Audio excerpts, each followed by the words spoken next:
ویدیویی تازه به کاکتوس نیوز رسیده که صحنه‌های تلخ لطوکوب یک شهروند مهاجر افغان در ایران توسط افراد ناشناس را به تصویر می‌کشد.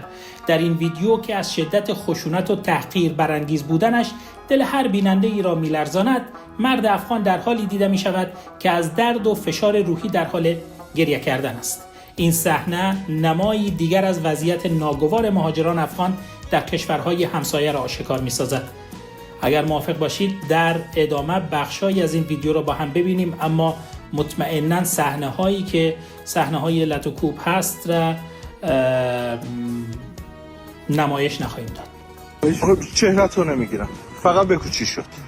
چی شد؟ یه بنده خدا اومد داشت میومد، منم از این ور از اون ور اون کوچه داشت میومد این ور، من از اون ور از پارکینگ این آدرس پرسید. من فکر کردم از اون پرسید آدرس رو، من فکر نکردم از من. اگه من میگفتم فلانجا بعد اومدم اینجا اون ور دور میگه منو با کیریت حساب نمی‌کنی.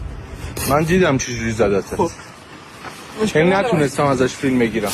فقط اینجا کاره نیست. خب فقط خدا بزنه. فقط تو هم زبون منی. اپلکیشم عکس گرفتم. خدا میزنه. ما اینجا گریه نکن. ویدیوی ارسالی یکی از شهروندان افغانستان از ایران به کاکتوس نیوز بود که با یکدیگر دیدیم.